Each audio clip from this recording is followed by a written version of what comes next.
Pertemuan awal ini akan memperkenalkan siklus hidup pengembangan sistem atau disebut juga dengan System Development Life Cycle atau SDLC. Model 4 fase fundamental yaitu perencanaan, analisis, desain, dan implementasi yang umum untuk semua proyek pengembangan sistem informasi. Pertemuan awal ini juga akan menjelaskan evolusi metodologi pengembangan sistem dan membahas peran dan keterampilan yang dibutuhkan dari seorang analis sistem. Siklus hidup pengembangan sistem atau SDLC atau System Development Life Cycle adalah proses memahami bagaimana sistem informasi dapat mendukung kebutuhan bisnis dengan merancang sistem, membangunnya, dan mengirimnya kepada pengguna. Pengertian ini terdengar sederhana, namun pada implementasinya tidaklah sesederhana itu. Sebuah survei pada tahun 1996 oleh Standish Group menemukan bahwa 42% dari semua proyek sistem informasi ditinggalkan sebelum akhirnya selesai. Kemudian sebuah studi yang serupa juga dilaksanakan oleh General Accounting Office yang menemukan bahwa 53% dari semua proyek di pemerintahan Amerika Serikat ditinggalkan atau tidak diselesaikan.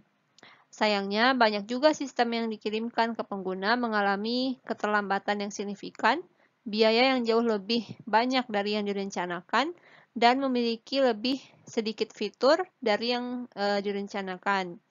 Misalnya, EAG Consulting melaporkan bahwa 80% dari semua proyek yang dikerjakannya melebihi waktu yang seharusnya. Kemudian 72% melebihi anggaran dan 55% memiliki fitur yang kurang dari yang direncanakan.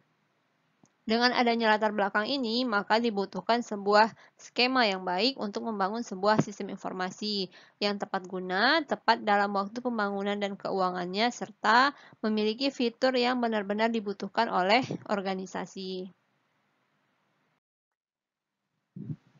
Orang yang menjadi kunci dalam sebuah SDLC adalah sistem analis atau analis sistem yang menganalisa kebutuhan bisnis, mengidentifikasi peluang untuk perbaikan, dan merancang sistem informasi untuk mengimplementasikannya. Menjadi seorang sistem analis adalah salah satu pekerjaan yang paling menarik dan juga menantang, dan sistem analis ini akan bekerja dengan berbagai orang, berbagai kalangan, dan mempelajari bagaimana mereka menjalankan bisnis. Secara khusus, sistem analis ini akan bekerja dengan tim sistem analis tentu saja, dan juga programmer, dan orang lain dalam misi yang sama.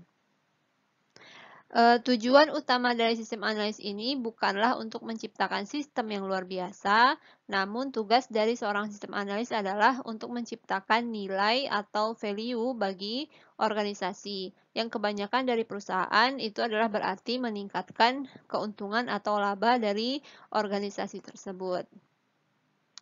Banyak sistem yang gagal dibangun karena para analis mencoba untuk membangun sistem yang luar biasa tanpa memahami dengan jelas bagaimana sistem akan menyesuaikan dengan tujuan organisasi, proses bisnis saat ini, dan juga sistem informasi lain untuk memberikan nilai atau value.